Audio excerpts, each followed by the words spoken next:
Welcome to the Digital Marketing Mentor. I'm your host, Danny Gavin, and together with industry leaders and marketing experts, we'll explore the meeting point of mentorship and marketing. We'll discover how these connections have affected careers, marketing strategies, and lives. Now get ready to get human. Hello, everyone. I'm Danny Gavin, founder of Optage, marketing professor, and the host of the Digital Marketing Mentor. Today, we have Wil Reynolds, who's the founder and VP of Innovation at SEER Interactive, one of the most highly regarded digital marketing agencies in the United States. A former teacher with a knack of advertising, Wil is passionate about growth. He's been helping companies develop SEO and digital marketing strategies since 1999. Wil is also a sought-after keynote speaker due to his profound knowledge and practical approach towards AI, SEO, PPC, and digital strategy. Wil started SEER Interactive back in 2002 after his boss wouldn't let him volunteer on his lunch break. A philanthropist at heart, he had the first few SEER team members sign contracts committing to giving back to the community, a promise they live out to this day. Wil has truly set the bar for what a digital marketing agency founder can and should be. He's definitely the Michael Jordan, or LeBron James if you prefer, of digital agency founders. Today we're going to talk about mentorship, how AI impacts SEO, and a little bit about foundership with agencies. How are you, Wil? I'm doing awesome, but we're more of an Allen Iverson family over here. I'm sorry. Philadelphia. So A Philly guy. a little undersized and scrappy. That's us. I love it. People always make jokes about people starting off podcasts like, oh, how much I love you. But Wil, I mean, obviously I look up a lot to you. It's such an honor to have you here today. I know you have such a busy schedule. So thank you for carving out time today for me. Yeah, no, you got it, brother. You got it. All right. So let's jump right in. Love to know about where you went to school and what you studied. I went to the University of Delaware and I studied education. So I went to college to be a high school teacher. And what about teaching interested you? Was it something that happened to you in your youth, or was it just you felt that was way you could get to people? Everybody remembers their favorite teachers until the day they fucking die. And all my clients aren't going to remember me. All my team members aren't going to remember me or had interactions with me. But a teacher is. And I've always thought that the ability to have that kind of an impact on someone's life is really cool. It also keeps you young. You have to kind of stay on your toes, where so much of, I feel like, work is how long you've been doing it, is how people think makes you good or not at it. Whereas teaching is like, dude, when you started teaching, maybe the hot thing was Hannah Montana, and now you're teaching and it's freaking Black Panther. You know what I mean? Like you have to find a way to relate on the fly. And then you also get to create breakthroughs for people. You get to help them to see the world. I was an economics teacher, so it was really cool to help people to understand how the world works and how the world around them works and what makes things happen. So those were some of the things that I loved about it. There's always the question that comes up about, do you need to go to college? Do you need to get a degree, especially when it comes to digital marketing? What's your perspective on that? Hell no. Like it's a resounding no. There's too much YouTube. There's too many.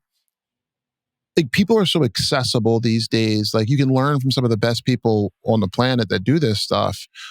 They're accessible. So no, I would tell people like the things that I learned in college were more about how to interact with people, how to be persuasive. I was in like a super nerdy fraternity and I was our social chairman. So I was like, how can I get the sororities who don't want to hang out with us to want to hang out with us, right? I can't just rely on the big name. So you have to start to think in new ways to solve problems. And, those were the things that I learned in school. Like it was nothing about any of this stuff. Is there a pressure, I don't know, in the company or outside the company where it's like, oh, someone has to have a 4-year degree that sets a certain bar, a certain standard? Does that ever come up? No, because I got rid of that shit like 5 or 6 years ago. I was just like, we're not doing that. Like, we're just not doing it because I'm a strong believer in, I want to be a place that has doors open to hungry people who want to win. And they don't all come looking and with the same background and the same stuff all the time, So let's jump into mentorship. How would you define a mentor? For me, it's somebody who I'm really picky about this, who puts enough time in to understand you, that can give you feedback that helps you to see yourself in ways that you cannot see yourself. I love that definition. And that kind of raises the bar, right? Because it's not easy to find someone like that. No, I have one, maybe two now, but I've always sought them out for sure. So let's actually talk about one of them. I'm going to put the the comment that you put about him, but Steve Gerard. In a world of people wanting to ask me about my success, he's the one person who consistently gives it to me straight. He's a great one. Tell me about Steve.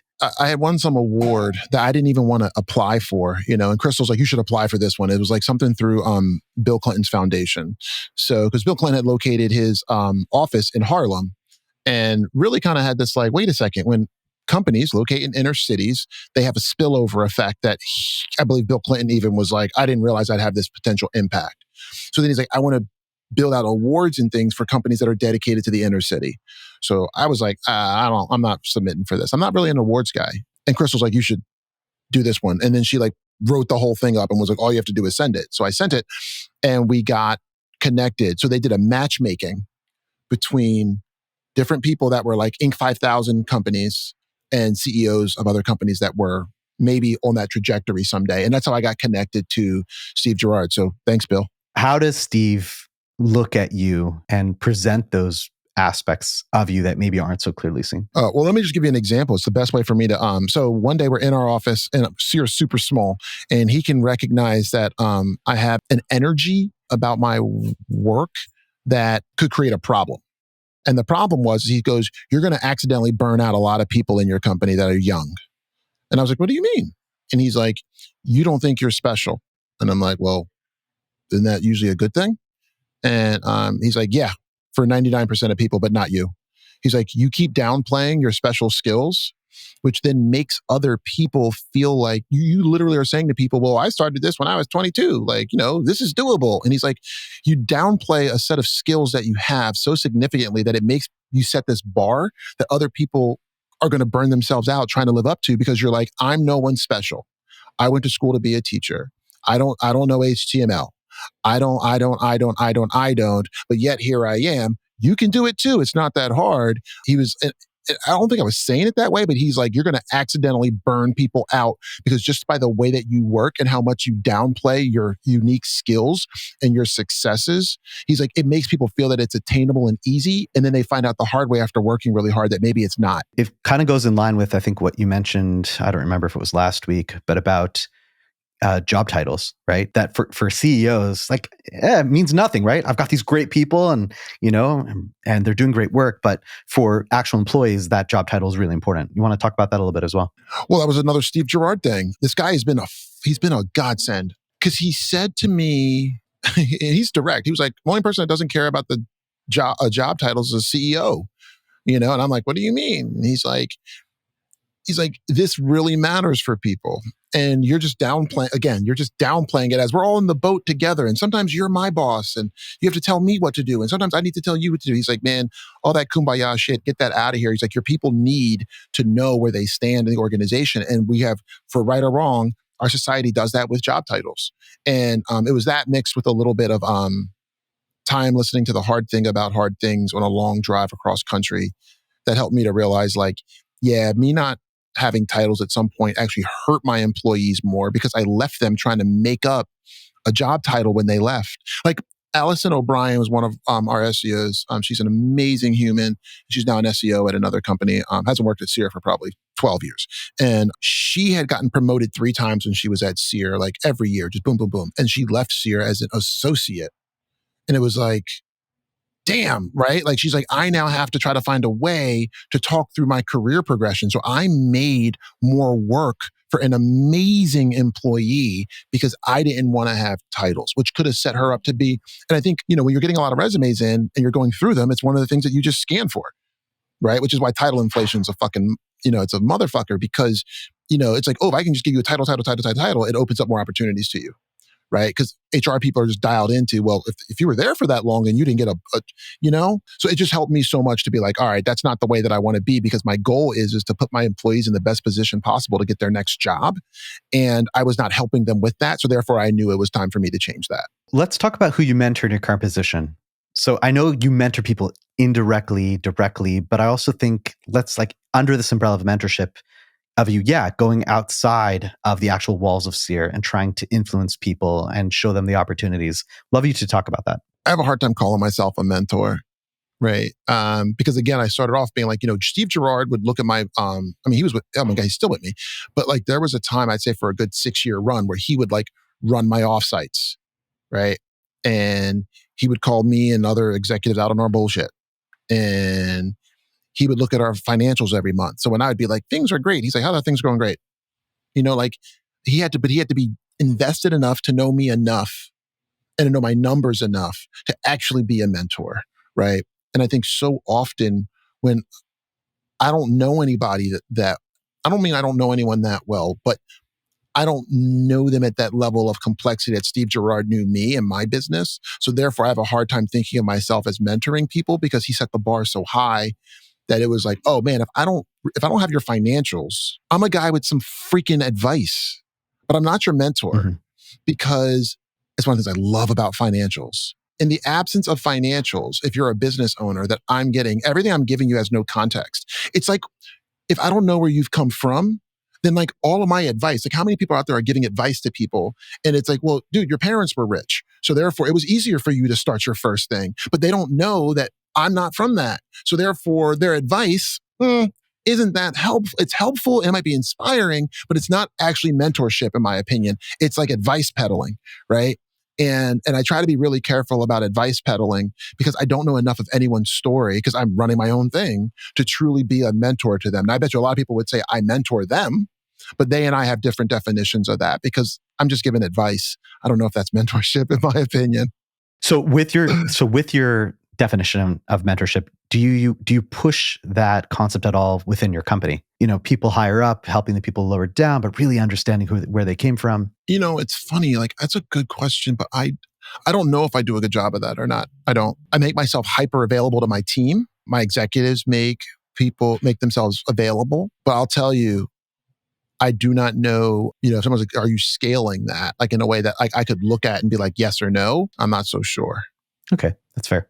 But I bet you it happens. It's like one of those things that I know it happens. Like, dude, I got some feedback 2 days ago from one of our alumni, and it was the most glowing. Like, she hasn't worked with us for like 6 years, 7 years. And her name is Liz Joyce. And she just gave the most glowing freaking feedback. It was like the best way to start my morning. I don't need that. Like, I don't need taps on the back. I know what I've built. I know that the impact we've had on people's lives and their careers and their community. Like, I recognize that the bigger our company name gets, the better that is for our employees when they go to get new jobs. So, I know these things, and I underestimated how helpful it was to hear them back. It's interesting, right? Like, I underestimated how deeply meaningful it meant for me to have somebody that worked with me for that long tell me those kinds of things. And I have a bunch of employees that do that too, but it just happened like 2 days ago. So it's kind of fresh to be like, damn, and she would definitely be like, well, I can't believe you make the time. You're a huge mentor to me. And it's like, yeah, my definition would be like, I got to know you a lot deeper to truly mentor you, because a good mentor, they're going to press you.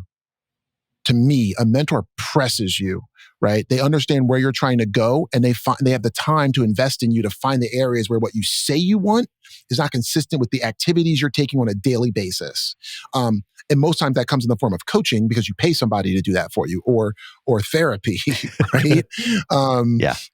Whereas for me, I'm more like I know I'm mentoring by the traditional sense, and I know my teams are being mentored by the traditional sense.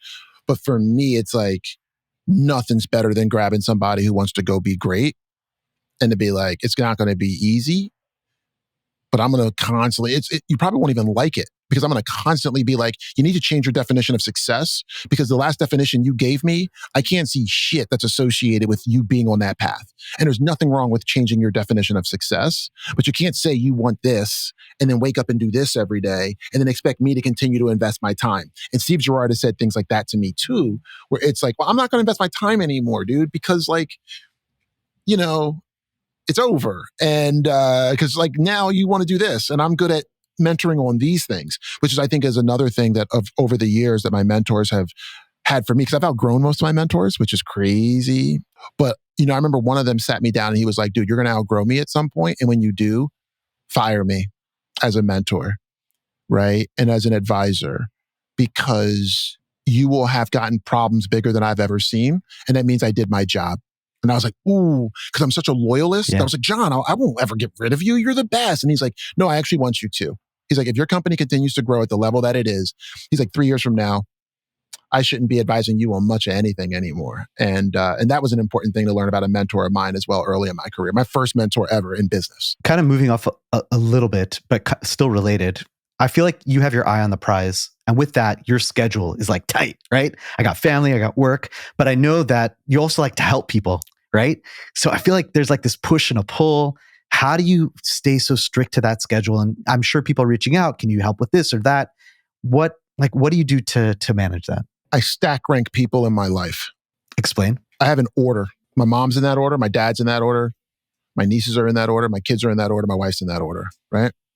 So whenever I run out of time, as long as I spent it in the priority order, I'm very comfortable with running out of time. And that sometimes means that I'm not going to be the son that I want to be. And I have to accept that because I was the father that I wanted to be or the husband that I wanted to be. Sometimes I can't be the mentor I wanted to be. Sometimes I don't have time to spend with some of these amazing young people that come into our company, whether they work at SEER or whether they're part of the volunteer work that I do. But I track all my hours. So I know when I'm also not being the person I want to be as well. So I know that like this first quarter, I was under my volunteer goal by probably about like 20%, 25%. Right. And I'm like, all right, cool. Let me kick that shit up. Like I need to get back to who I say. If I say I want to be this guy, then I got to look for the data so that I can course correct and not wake up someday and be like, well, I cared a lot about volunteerism, but I never tracked it. So I didn't realize that I hadn't done it for 6 months, you know? Yeah. And I think that is really applicable to family, right? Because especially if you're busy and you have this huge business, it's very easy to, like I like to say, like, oh, they love me and I don't have to make the time, but you have to. And I love that you are pushing that forward. And you also have to define what being a great father means to you. Like too many of us are chasing somebody else's definition of what it means to be a good dad. So then this person's like, oh, now I get to spend all this time with my kid. I work at home, or I sold my business and now I get to spend all this time. And then we look at that and we're like, oh man, like I could barely squeeze in 3 hours this week for like quality time. It's like, man, like I have come up with my own definition, in my own mind of like what feels like I'm being a good dad and I'm prioritizing time with my kids. And I don't let other people's definition affect my own because otherwise you're just on the treadmill of feeling bad about yourself, Let's talk about VP of Innovation. Has that always been your role? I know you don't necessarily like to call yourself CEO because you're not necessarily in that seat, but being that VP of Innovation and coming out and always thinking, always pondering, was that always something or something more recent? It's always been there. I just didn't have it officially in my title because I'm not big on titles. Right. But we covered that. But no, I think it's insanely fun to be gifted at some point in your life the ability to work in an industry with a bunch of really smart people. It's like a gift to find something that a bunch of really smart people in your industry didn't see. Like that is like gold. It's like in the sense of, not because it grows the business, it's because it helps you to contribute to your industry in a meaningful way. And it helps you to challenge the status quo. And you're like, hey guys, like, why are we doing our jobs this way? And then I get to hold a mirror up to our industry sometimes and be like, now let me show you a different way to do this, right? And it comes full circle back to teaching. Like I used to not call speaking at conferences. I used to not call that BD. And I remember one day somebody was like really upset with me because I'm like, I don't do BD. They're like, you speak at conferences. And I'm like, that's not BD. And they looked at me like I had, they looked at me like you fucking liar, right? They were very like, I could tell they were upset by my answer. And I'm like, but it's not BD. And then eventually they were like, oh my God, he's that naive. And it's like, yeah, like I never went on stage to get deals. I went on stage to help people be better at their jobs. It's like a teacher, right? Like teachers don't go on stage to get likes and ratings and get business or whatever the version of that would be from a teacher. Your success is not whether or not you got a lead from your presentation that day in the classroom. Your success is when people left, had they learned something that made them better for the next stage of whatever they're going to do. And I think 90% of the people in our industry, they speak at conferences so that they can get leads. And everybody feels that when you're in the room listening to these people. And I like to challenge that as well, because then it also raises the bar for our speakers to be like, yo, like everything doesn't have to end with like a lead form or like, here's my Twitter handle, reach out to me. It's like, no, we work in search, bro. If you're really dropping that good of shit, I'm going to find you. You're not that hard, right? But we have this like belief that if we don't put our contact information in the presentation. It's like, yeah, you know why you're putting it in? Because you don't believe that your shit's good enough that people are going to Google you afterwards. It's a lot about self-confidence. Well, that comes from data. Okay. That comes from data. Like I have speaker ratings going back for almost 18 years. So I've gotten to see when I was bad, when I was good. I've gotten to A/B test my style, right? So the data is what gives me the confidence, not anything else. You're kind of naked up there when you're up there. You're on your own. You're trying to like, you're passionate about a topic, hopefully, and you're trying to drop knowledge to people and help them to do their jobs better. And then you get all these ratings back and you feel horrible about it sometimes. And you learn from that. But the other thing is somebody recently tweeted a link to something that I had posted 13 or 14 years ago. And it was about, I think it was about titles or something. And this was in a private group of entrepreneurs that own agencies. I was like, man, that means somebody is still reading that shit 13 years later. And I think sometimes as speakers, we put so much pressure on ourselves to please the entire audience, but you don't realize that sometimes it's just maybe if everybody panned you, but 3 people thought you were great, like that still means you had a positive impact on someone's career trajectory. And I think all of that is valuable, you know. So pivoting to SEO and AI. So with SGE in Google, some have said the death of SEO is here. Alternatively, why even use Google when you can use ChatGPT? And just to quote you from LinkedIn, some folks might think I'm starting to lean anti-SEO. I'm pro low friction for customers to get answers that suit their needs. And I'm open to letting that approach take me wherever it takes me in my agency because it follows customers, data, and trends. So how are you approaching this huge change in SEO with your clients and your teammates? Buckle up. It's gonna be fun. You know, SEO when I first started was a lot of fun because there weren't rules yet.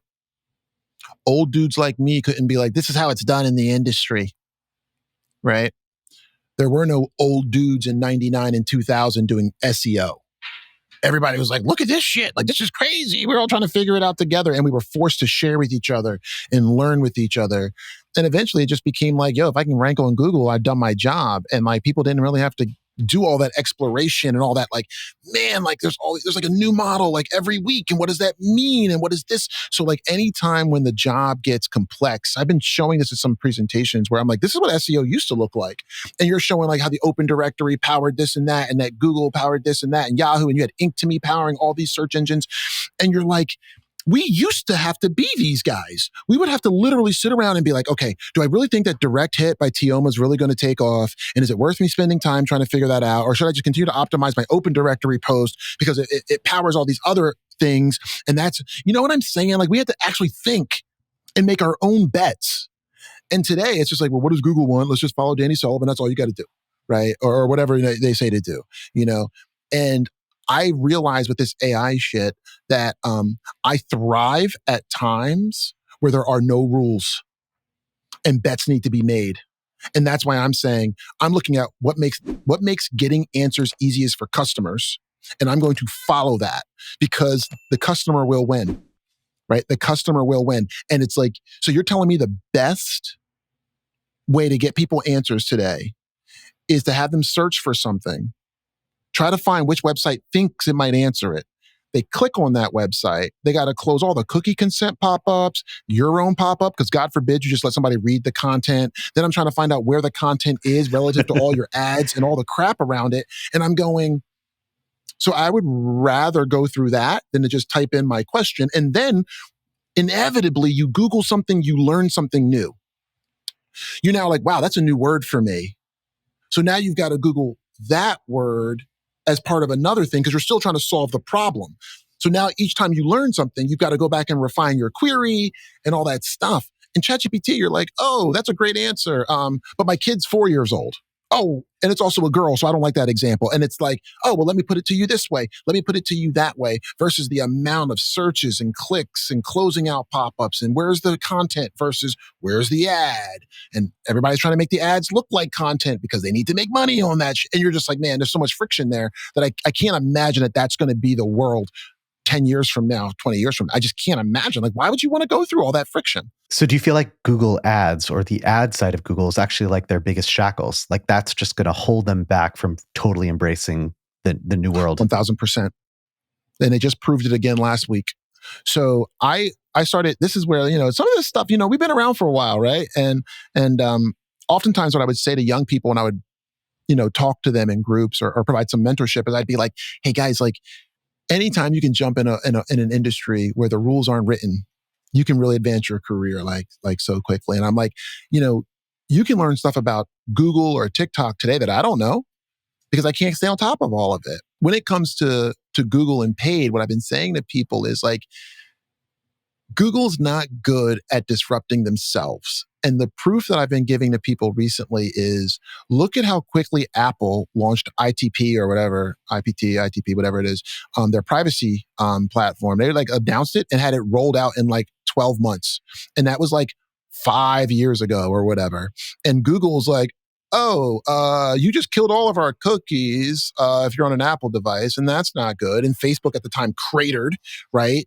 So like Apple applied that pressure and Google's now like, by the end of 2023, we're going to have 1% of all the browsers are going to be using our new privacy platform. And now they just push something like that out to 2025 or something. Yeah.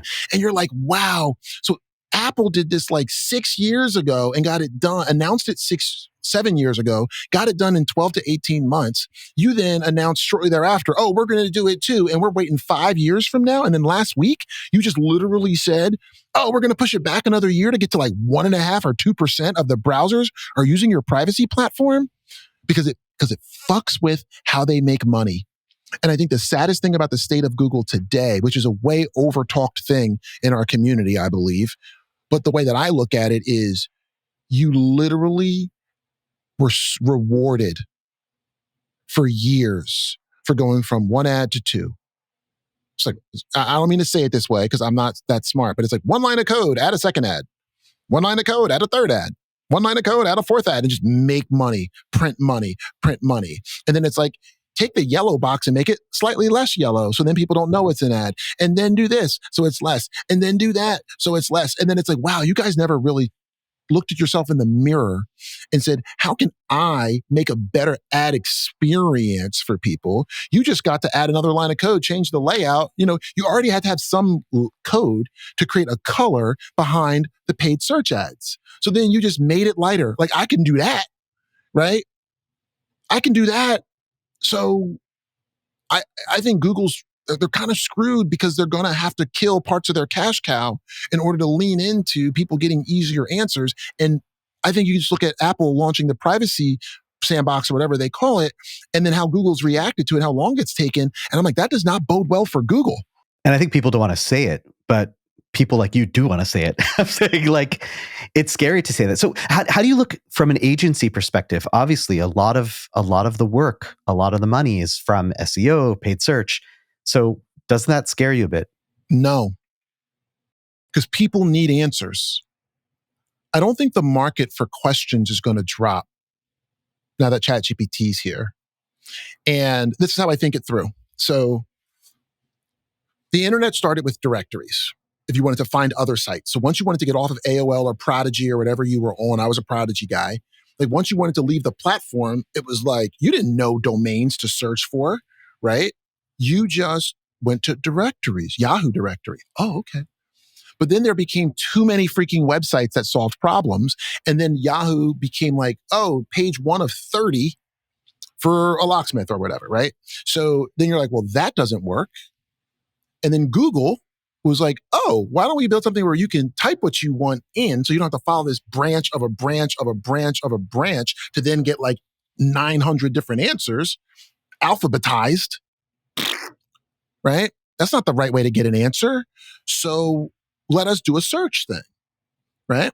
So I go, all right, let's imagine that we're in this. So now let's apply that same thinking. This is the one area, Danny, where like us being old dudes in this industry actually gives us a leg up over the new guys, right? Because we're like, wait, we've already seen this, bro. Like, so AI is making it ridiculously easy for people to write content of all varying qualities. So we're back to the same problem. Now you're going to have 10 times the amount of content. I don't want my answer to be 10 times longer, which means that now chat search engines, for lack of a better word, whatever we want to call them, because everybody, I love watching SEOs get their panties in a bunch on something that has nothing to do with customers. It's not a chat search engine. Like, what the fuck ever? Like, customers are searching for answers there, right? So now we're living in a world where you're like, all these people are producing content faster than ever, which now means the chat search engines have the exact problem that the search engine solved for the Yahoo directory. And you go, oh, you need a system to allow people to search, which is going to be easy to spam if it's just like keyword driven, right? So, oh, we need a trust metric. Oh, page rank. Oh, because Will doesn't want a 10 times longer answer just because we are indexing 10 times more content. Will wants an answer that he can read and understand with minimal friction. But I now have a million documents to select to put into my small answer for Will. How am I going to do that? Sam Altman, you've got to have something that puts a ranking signal somehow on, well, if I get the content from the New York Times and this site and that site, like, do I value that more? And do I trust that more than somebody else who just wrote it? Like, I think these problems will show themselves. I think it's really unpredictable right now and it's really out there. But I think at the end of the day, they're going to need freaking algorithms to sort through the plethora of AI built content for the AI answer. People don't want longer answers, even when there is 10 times more content that's been produced. So how are they going to narrow it down to what's most important? It's got to be something, right? So then I'm starting to look at like the C4, the common crawl, and just being like, where did they use most of their tokens from? Because if most of the tokens you use, why would you crawl the New York Times more than you would crawl SEER Interactive? I don't know. They write more content around more topics and they're more trusted. Got it. So like, I'm thinking of the common crawl as an early, like, okay, like you put more tokens against sites that you trusted more, it looks like. So maybe I could be off here, but like that's just optimizing for an algorithm again. So it's like, okay, how do I understand what shows up and what answers show up and how frequently the same answer shows up and how often it gets a little spicy in terms of giving me different answers to the same questions. And I think that'll be what the future of search kind of looks like, but it's still an algorithm, dude, because there's too much content out there and I don't want longer answers. Thank you for breaking that down at full detail, because it's literally deja vu if you're going to put it into 2 words, right? That's all it is. Deja vu, man. We've been here before, bro. So it's like, let's fucking go. Yes, it's awesome. People have now like, I can now write 1,000 pieces of content in like 3 hours. You're like, great. So now they don't want to show that crap in their LLMs. Like, I don't think so, because the humans don't want it. If Google doesn't rank well, oh, I launched a brand new site and put 1,000 pages on it. If Google doesn't want to rank that because humans don't want to see it, Google's trying to be a proxy for humans, then why would an LLM be like, oh, I'm just so, like when it comes to getting facts and things about companies and questions people are going to ask, I don't know, man. We'll see. But it's been really fun because I've been like typing in things like, tell me about SEER Interactive into many different platforms and seeing how the answers change over time and what they start picking up and what they stop picking up. And like everybody's like, oh, the chat, what is it? Google Gemini Pro 1.5, it's great. I'm like, it literally says that we have a headquarters in London. Like, how would you get that wrong, dog? Like there shouldn't be enough signals. But like, this is what early SEO was. Before it was just like, oh, Google, title, description. It was literally like, how did London show up? And I think most people want to talk about how wrong the answer is. The smart SEOs are the ones that are like, why would you think London? Now let me try to understand the semantics around my brand. And now I'm like, oh, so for some reason you're crawling or ingesting content from like speaker pages or some crazy shit. I don't know. And like Will spoke in London a lot because that's the only thing that has ever triggered London and SEER Interactive. So I'm like, okay, I guess they're crawling pages like that to answer their questions. So if my clients are speaking at events, maybe I can test for you for the next 3 months, something like that, right? Like, I don't know, but like by constantly looking for even the wrong answers, actually the wrong answers give you more insight into where they're crawling shit because you as a human know it's wrong. Like, you're like, that's a wrong answer. We've never been headquartered in London. We've never had a HQ anywhere outside of Philly and San Diego, right? Now, maybe it's spicy. Maybe it's some spicy autocorrect, autofill thing. But it's like, yeah, but why would of all the cities you could have picked, Right. that you would have picked London? There's a reason why you picked London. Let's go find that out. That's going to be a lot of fun. And maybe the answer is there's no answer. Because I've had some people be like, Will, that will never be answerable. And I'm like, well, I'm going to go try to find out if it is, and if I can find any trails, because it came from somewhere, didn't it? The amazing thing is that you aren't putting on blinders. I think a lot of people are. But I think this is so good. When you compare it to the early days, it should take that fear and drop it down. Because even what searches today started somewhere. So this has to start somewhere also. And if Gemini Pro 1.5 can get something that basic wrong about my business, then that's an opportunity for someone else to succeed. Mm-hmm. So then what other LLM is getting it right every time I ask? Is it GPT-4? Is it GPT-5? Is it Mixtral? Is it the new Phi that Microsoft just launched? Is it Perplexity? Right? So it's like, ooh, who gets Philly right every time? So maybe I should ask the question, tell me about SEER Interactive. Oh, Philly. Got it right every time. Philly, San Diego. I see how you could get San Diego, but it's really not our headquarters, not as good. So then you start to be able to make bets again. Who's going to make it? And those of us that realized when Google came along and all Google's job was to power Yahoo because nobody went to google.com, right? You started seeing, oh, snap. Google's giving me better answers than Yahoo and AltaVista and Hotbot and InfoSeek and iOne, right? So then you're like, wait a second, I need to put some more bets over there. So when I see this from GPT, from Gemini 1.5, I start being like, ooh, maybe I need to go research another area and another LLM or search engine, whatever you want to call it, right? Because I know people get all hot about that. But it's like, okay, let me go maybe look at this other LLM that gets it right every time, because long term, they're probably going to win if Google can't ever figure this out. And Google just launched 1.5 and spent millions of dollars to promote it. And it's like, man, bro, that's bad, bro. Like you thought I was headquartered in London, dog. Like, okay. Like, but you keep running it every week or every month to see, oh, but it got better in 3 weeks. Got it. Okay, let me keep like betting on them kind of thing, you know? Similarly, when we're talking about agencies and just perspective of the industry. So we know that a couple of weeks ago, was it Sam Altman that said all marketing is going to be outsourced?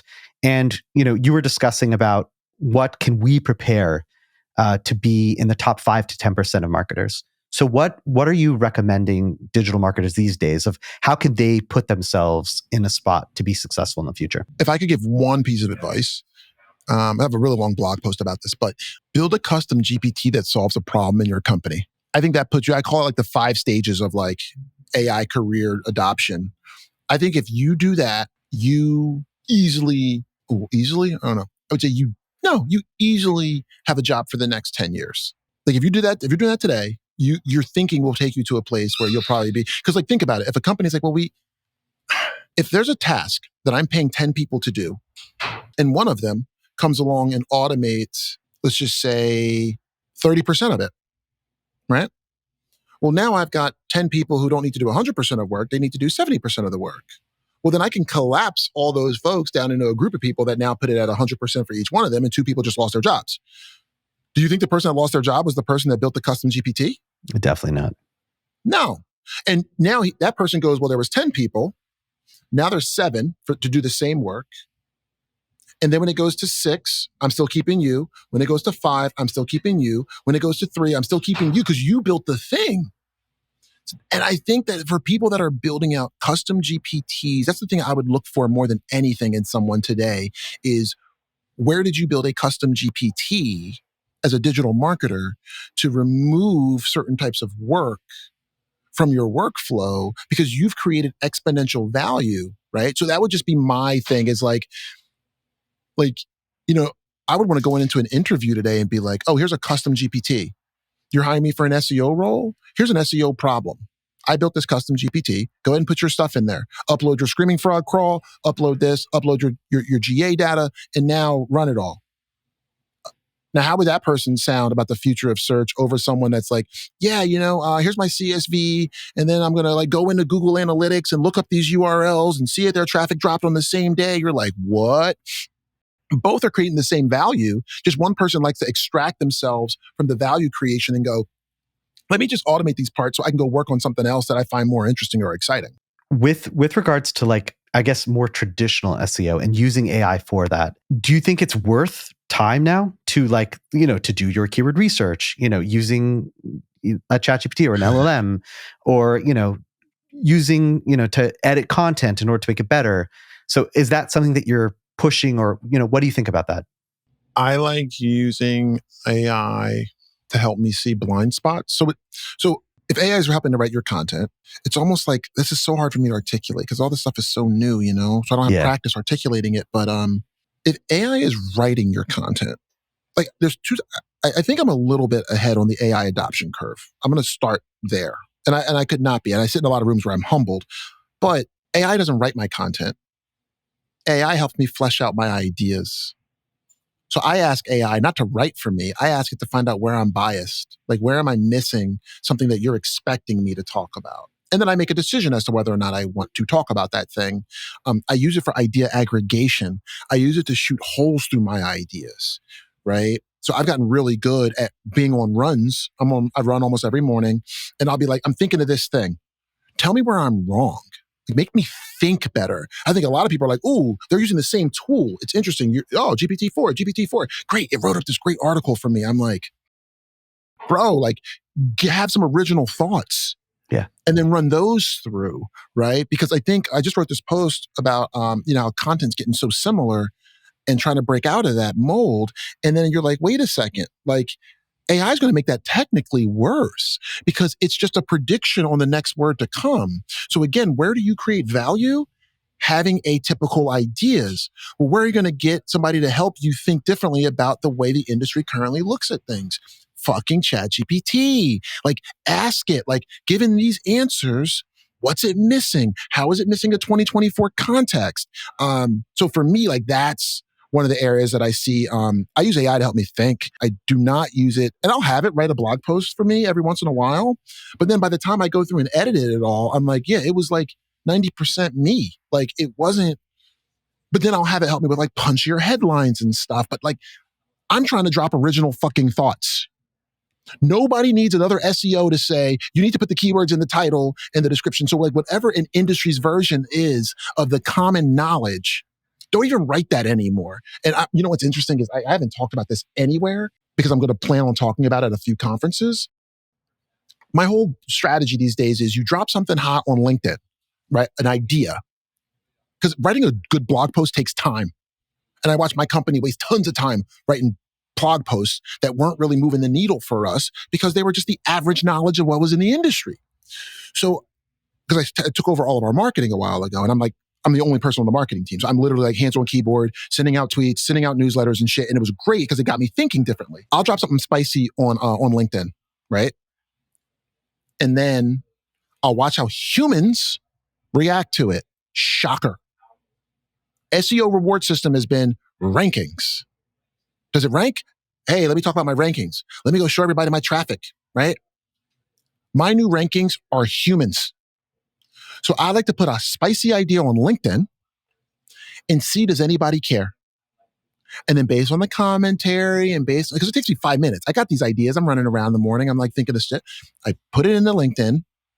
And then I watch people's reactions to it. If nobody cares, why am I writing a blog post about it? It's maybe common knowledge. It might be whatever.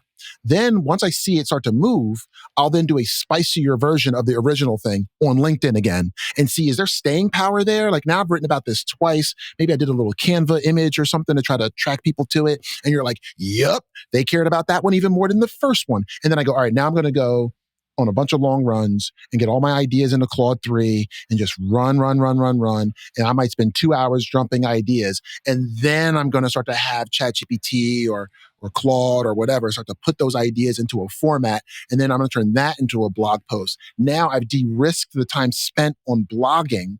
And, I've written blog posts that took me 10 hours and nobody cared. I've also written blog posts that took me 10 hours and everybody seemed to care, right? And you're like, well, I want to do less of the one and more of the other one. So now I'm using this, like, get the humans bought in early. Now you have something that humans are going to care about, which means it's going to create value for me whether it ranks or not, which has been a very interesting pivot for me because now my success metric, my traffic from search is dropping like crazy. And I can't wait to show this to people because all SEOs love to do is show traffic going up and to the right as if we're all fucking geniuses. I'm going to show my own website, half the traffic gone over the last like 3 or 4 years. But in the last 6 months, I've almost quadrupled my organic social traffic from LinkedIn. And what that's making me realize is I'm winning the humans. And if I'm winning the humans, less friction, make humans think, create value for them, teach them something new. My 3 hottest blog posts this year have no search traffic because none of them rank for fucking anything. Right? And most people are like, well, if they don't rank for anything, Will, you failed. And then I open up my freaking social traffic and I go, I don't think so, bro, because all these people, algorithms are a proxy for people.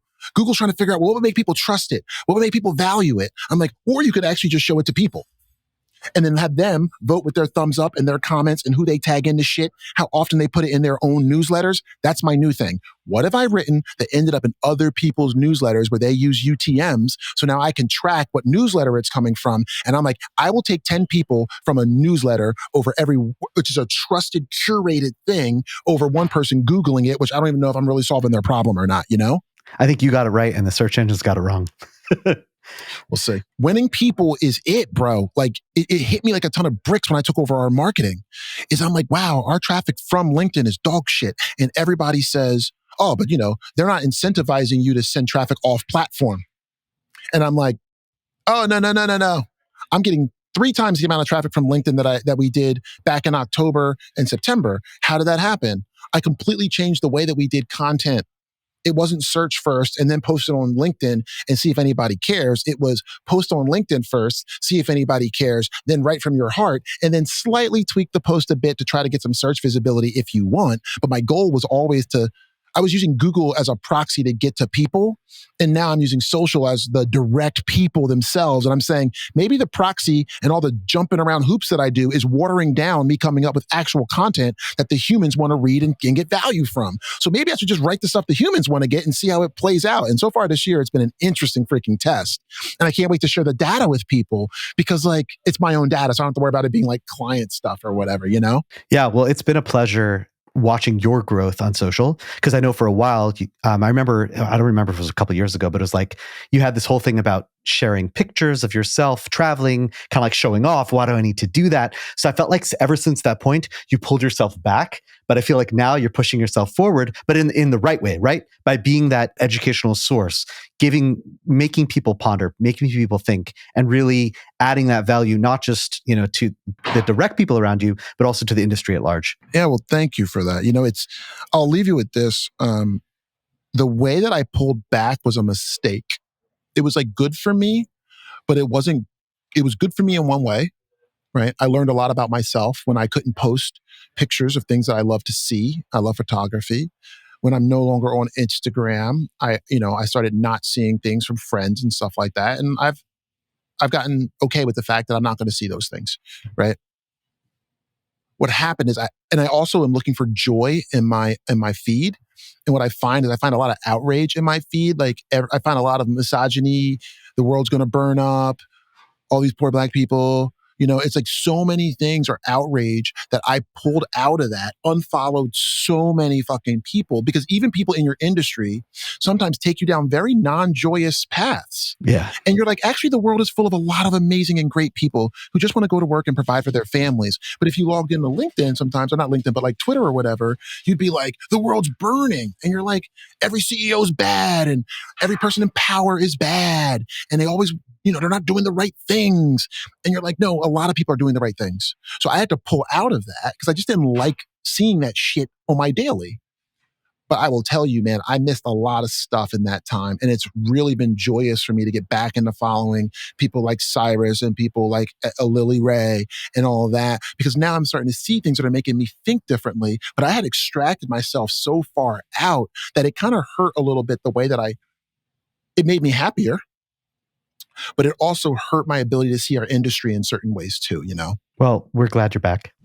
And Will, thank you for being a guest on the Digital Marketing Mentor. And thank you, listeners, for tuning into the Digital Marketing Mentor. We'll chat with you next time.